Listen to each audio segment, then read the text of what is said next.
Do you ever feel at times that you lose touch with your passion, your ambition, and your drive to go after your art? Maybe you find you're lacking inspiration to show up and do the work that needs to be done. If that ever happens for you, then I want to share with you something that I found extremely useful to be able to blast through that roadblock. I recently published a video on powerful techniques that you can use when you're feeling overwhelmed. One of those techniques, which comes from Will Smith's autobiography, Will, is the concept of laying one brick. It involves taking a big, overwhelming feeling project and narrowing the focus down into one single bite-sized achievable task, laying one brick. While that is an incredibly powerful technique, the inverse of that is also an incredibly powerful technique. And there's another book that I love. It's by Simon Sinek, and it's about the power of communicating your why. This was also a subject of his TED Talk.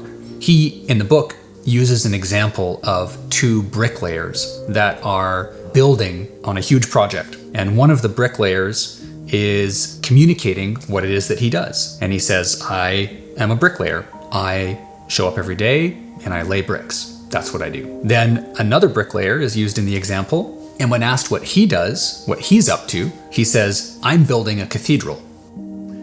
So there's a mindset difference between those two people that could dramatically affect their sense of ambition and drive, fulfillment, and passion. If the one person is just saying, what I'm doing is laying bricks, there isn't a lot of overarching meaning to that.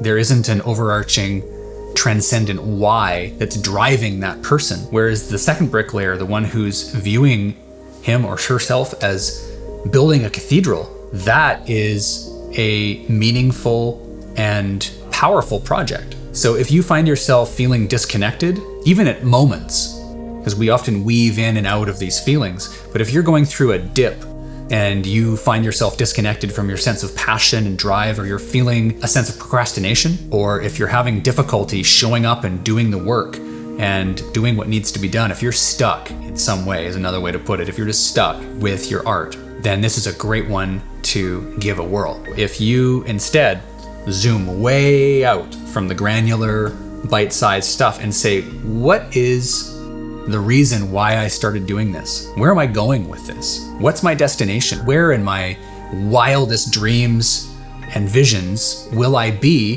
when I become successful in this pursuit? And that's your why. That's what Simon Sinek is talking about in his book and in his TED Talk. And if you connect with that and hold that in your mind when you're working, that can provide the sense of motivation that will get you to show up and continue beating on your craft and doing the day in, day out work that is necessary to achieve and realize your grander vision. That can be easier said than done, because this mindset shift, the ability to zoom out and take that broader perspective, the ability to hold your why really close to yourself and keep that in focus while you're pursuing your craft, takes the ability of your mind to focus and create that shift. It takes mind training. And I talked in my last video about some ways of engaging in mind training so that when it comes time to do this, that you have the capacity to be able to do that. What I recommended was that on a regular basis, you're integrating mind training in the same way that as musicians, we do ear training. In the same way, to be fit